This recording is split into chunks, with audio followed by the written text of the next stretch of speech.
Et salut à tous, c'est Captain et je suis ravi de vous retrouver pour l'épisode 2 de cette série sur les essentiels d'essai, donc les œuvres d'essai à absolument posséder selon moi si vous voulez commencer une collection d'essais. Et donc dans ce deuxième épisode, comme vous avez pu le voir dans le titre, je vais vous présenter ce livre-là, qui est un des livres qui m'a le plus choqué. Donc le premier, la première œuvre, ça avait été Killing Joke, qui m'avait choqué dans le sens où c'était vraiment un personnage qui m'avait choqué.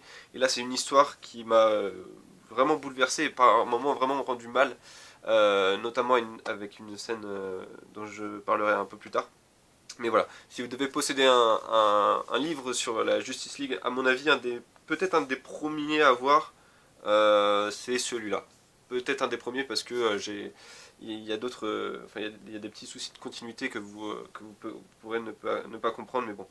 Je vais d'abord, avant de parler du livre, je vais d'abord vous expliquer un peu la genèse et comment ce titre en est venu, enfin, est né. Donc c'est un run de 7 issues, donc 7 chapitres sortis entre août 2004 et 2005, écrite par Meltzer, qui était, enfin qui est toujours d'ailleurs un romancier, qui a vraiment pas fait beaucoup de livres de comics. Celui-là, c'est son plus connu. Il a fait également quelques runs sur Green Arrow. Il a pris notamment la suite de Kevin Smith sur le run de Green Arrow, je crois que c'est en 2003, avant de passer ensuite sur Crise d'identité ou Identity Crisis.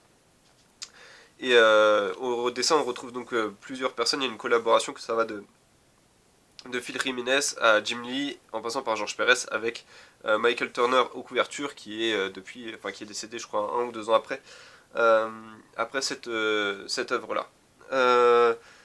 Donc comme je l'ai dit, je vais d'abord revenir sur le personnage, à mon avis, de l'équipe créative le plus important.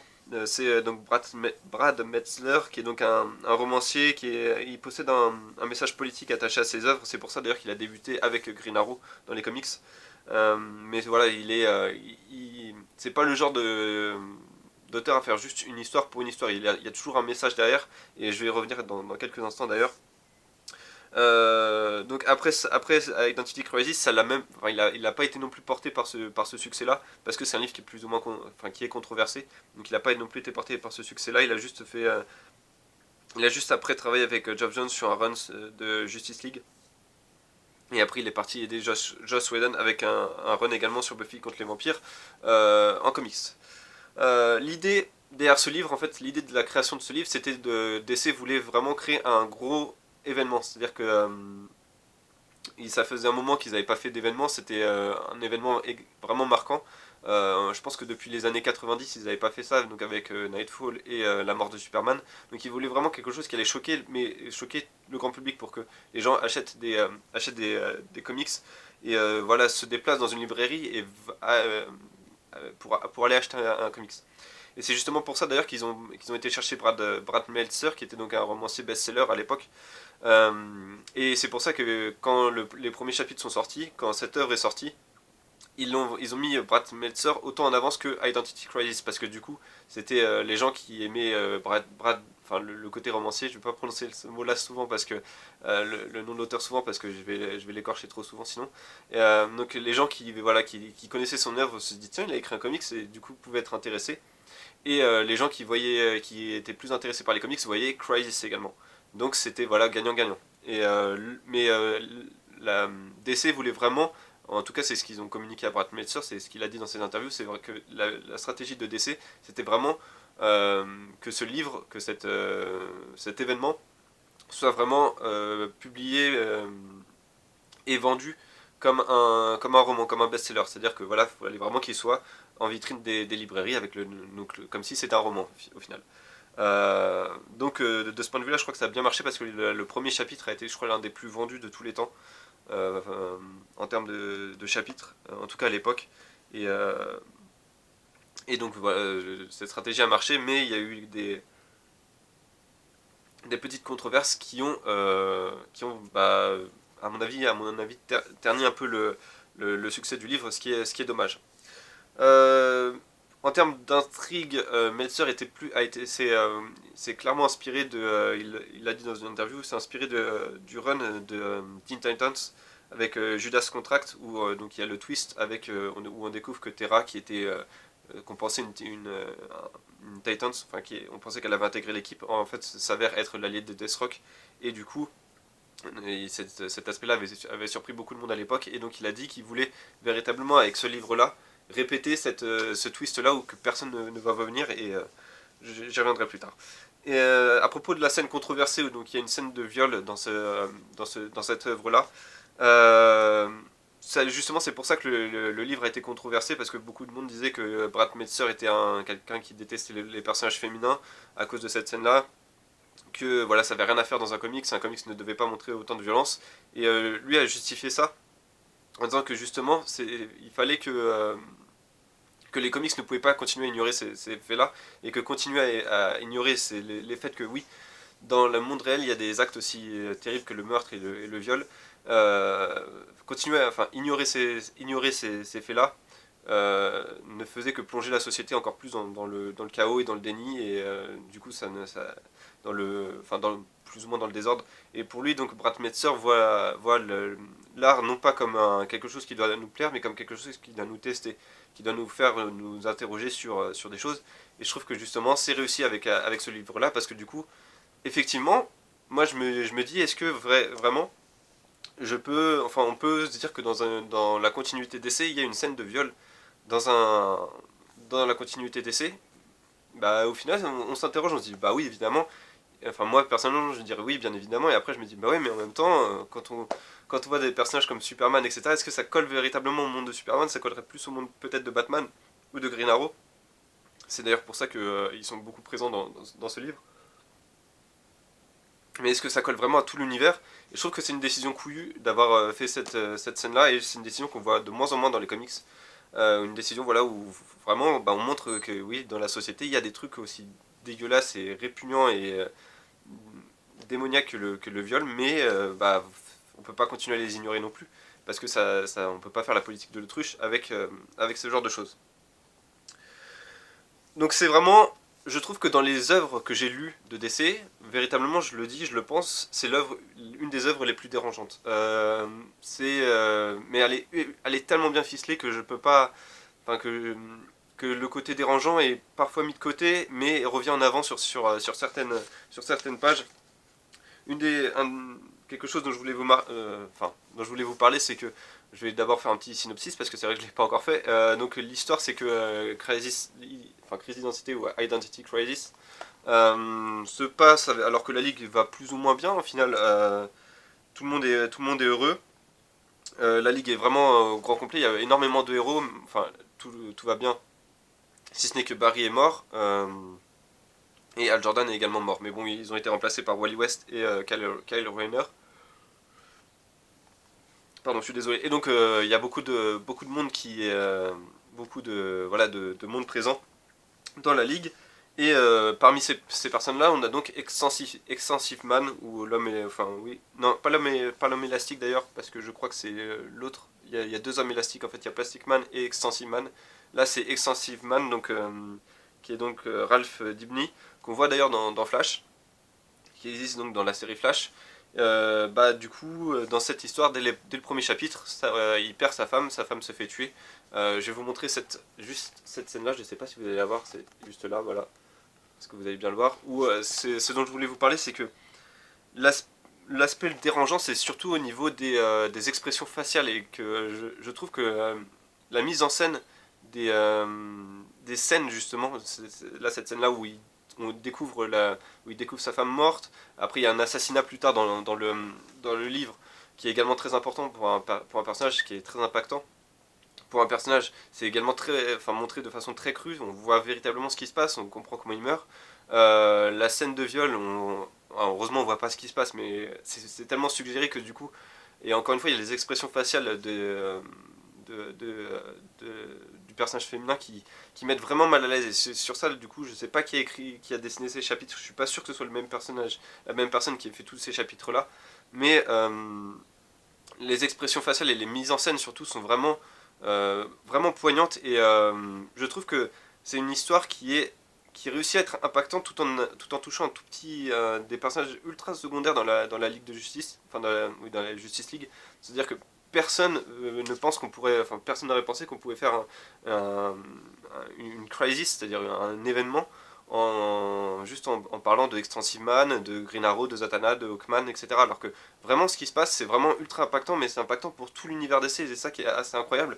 On découvre qu'il y a eu des remous dans la ligue, plus que des remous. Il y a eu des choses vraiment pas correctes, mais au final, qui se sont faits dans la ligue entre toutes ces personnes-là. Mais au final, du coup, ces événements-là me font aussi me poser la question. Moi, en tant que lecteur, je me dis, mais oui, mais est-ce que au final c'était justifié? Et ça fait 2 fois que je lis le livre et je me dis bah enfin ça me fait vraiment poser des questions morales, et c'est ça que je demande aussi aux comics, c'est-à-dire que c'est pas juste regarder une planche et se dire ouais c'est joli, ou ouais vraiment là il est trop puissant, ouais Batman est trop fort, ouais, ou des choses comme ça. C'est vraiment, du coup on se dit ouais mais enfin d'un côté je comprends ce qu'ils ont fait, mais d'un autre côté je me dis ouais mais c'est pas du coup ils perdent leur statut de super-héros, ils deviennent juste des héros qui ont fait un choix moral, mais ils ne sont pas super-héros, qui sont au-dessus de la morale, tellement forts que la morale ne les atteint pas. Là non, ils perdent ce statut-là parce que justement ils sont pas plus forts que la morale. Et du coup il y a des événements qui nous font poser des questions sur la morale, et c'est quelque chose voilà que je n'attendais pas, pas à me poser cette question lorsque j'ai pris cette œuvre, parce que encore une fois vous voyez dans le titre crise d'identité, vous vous dites crisis, vous vous dites ouais bon ça va être un truc enfin une menace cosmologique ou des choses comme ça, et en fait non, je trouve que c'est même plus impactant que ce que peut être Crisis on Infinite Earth, où tous les univers reviennent dans un seul, avec des morts dans tous les sens, enfin beaucoup de morts, des sacrifices, etc. Là, c'est plus impactant. Et même l'ennemi principal, c'est-à-dire la personne qui tue Sudibni, donc la femme de Ralph, l'identité de ce personnage-là est, je trouve, plus terrifiant encore que peut l'être Darkseid, que peut l'être parfois même le Joker. C'est-à-dire que lorsqu'on découvre qui c'est, on se dit mais je me suis pris à la tête, je me suis dit mais non, mais ça peut pas être ça, ça peut pas être ça. Et au final, si c'est ça, et du coup ils arrivent à nous le faire passer. C'est surprenant, à la fois c'est surprenant, logique, mais terriblement dérangeant. Et on se dit mais où est-ce qu'ils nous ont emmenés? C'était impossible de deviner ça. Et vraiment, du coup, rien que pour le twist, cette histoire vaut le coup. C'est-à-dire, ça peut être, en tant que roman policier, ça peut valoir le coup. Mais ça vaut également le coup en termes de dessin. C'est-à-dire que la mise en scène, les expressions faciales sont juste énormes. En termes d'autres mises en scène, on a un des combats les plus épiques également, qui met le plus en avant un héros, c'est-à-dire Deathstroke qui se tape la Ligue de Justice en entier. C'est dans ce livre-là. Si vous avez entendu parler de ce combat, Joss Whedon l'avait l'avait souligné comme le meilleur combat de l'histoire des comics books. J'irai peut-être pas jusque là, mais en tout cas c'est clairement un des combats qui met le plus en avant un Nemesis dans l'univers DC. C'est clairement dans ce livre là, donc avec Deathstroke. euh, enfin les répercussions sont grandes, mais elles sont grandes sur des personnages plus ou moins secondaires, mais on a des répercussions morales. Et on a des répercussions également voilà, sur des personnages aussi importants que Batman. On se dit, mais qu'est-ce qui va se passer après?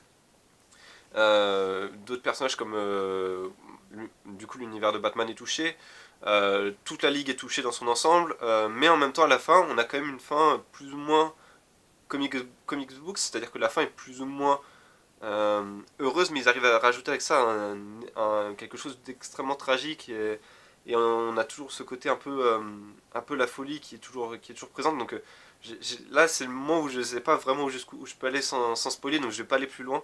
Mais vraiment, si vous voulez lire une Crisis, c'est-à-dire une des 3 Crisis, donc il y a eu une Crisis on Infinite Earth, donc là où c'est vraiment un gros run avec 5 tomes, etc., où c'est vraiment toute la cosmologie de DC qui est présent, tout l'univers DC est présent. Ça, c'est vraiment le gros truc. Il y a Final Crisis qui est à peu près pareil. Mais si vous voulez lire une crise efficace, sans avoir à connaître également tous les héros, toutes les planètes, tous les univers, etc., vous prenez ce livre-là. Et vous allez en plus vous poser des questions sur l'univers DC, vous allez vous poser des questions sur vous-même, sur ce que vous allez pouvoir accepter des héros. Est-ce que vous pouvez accepter que dans un comics book, il y a des scènes aussi crues qu'un viol, que des meurtres, entre guillemets simples, mais qui sont tout simplement détaillés et du coup qui ont un impact. Vous allez en plus vous attacher à des personnages auxquels vous ne penseriez pas vous attacher, comme Extensive Man, Green Arrow qui est encore attachant, même si du coup on se pose des questions sur lui, Wally qui est dans un dilemme moral, enfin il y a de tout dans cette histoire.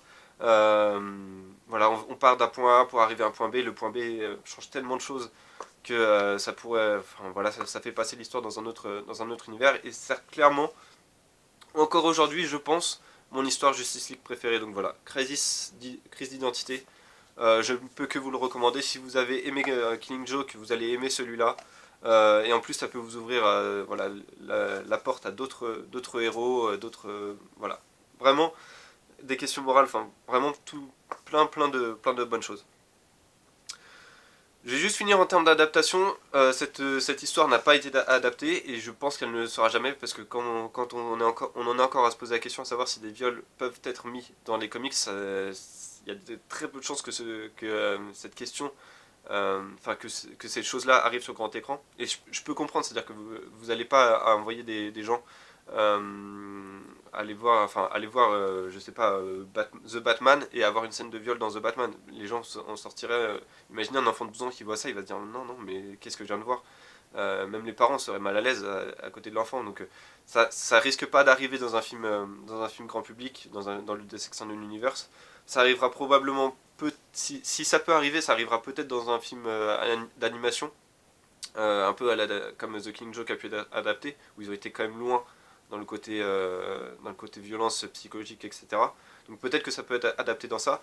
Les seules choses qui ressortent à peu près, c'est que justement dans Batman v Superman, Batman était à un moment voilà, marqué à mort les violeurs, donc on peut se dire que c'est peut-être un hommage à ça. Euh, on a également donc la présence de Ralph Dibny, comme je l'ai dit dans Flash, donc ça peut ouvrir la voie s'il rencontre Sue à une adaptation, mais là je vois vraiment pas comment ils pourraient adapter Crise d'identité s'ils vont jusqu'au bout dans Flash. Il faut vraiment que l'univers change complètement. À la limite, peut-être dans Titans. Peut-être que ça pourrait apparaître dans Titans. Donc voilà, c'est tout ce que je voulais dire pour cette vidéo. Donc n'hésitez pas à me dire ce que vous en avez pensé dans les commentaires. N'hésitez pas à dire si vous avez lu cette œuvre, ou est-ce que du coup ça vous tenterait de la lire. Parce qu'au final sur Amazon elle n'est pas super bien notée. Par exemple quand je l'avais lu elle avait que 2 étoiles et demie. Je me suis dit dans quoi je m'engage, et au final non, c'est 5 étoiles pour moi quoi. C'est clairement une des meilleures œuvres Justice League que j'ai eues. Donc au contraire, si vous pensez que c'est pas le cas, n'hésitez pas à me le dire dans les commentaires. Je serais ravi d'en discuter avec vous. Est-ce que vous, selon vous, l'histoire était trop loin avec cette scène de viol ou quelque chose comme ça? Encore une fois, c'est vraiment, je serais ravi d'en discuter avec vous pour voir où vous en êtes de ce point de vue-là. Donc voilà, je vous remercie d'avoir regardé cette vidéo. Donc je vous retrouve rapidement pour l'épisode 3. Je vous dis pas encore sur quelle œuvre ça va porter, mais ça arrivera donc la semaine prochaine. Donc n'hésitez pas à vous abonner si vous souhaitez découvrir quelle œuvre sera dans l'épisode 3 et après dans les épisodes 4, 5, 6, etc. Ça arrivera toutes les semaines désormais. Voilà, je vous remercie d'avoir regardé cette vidéo et puis je vous dis à bientôt.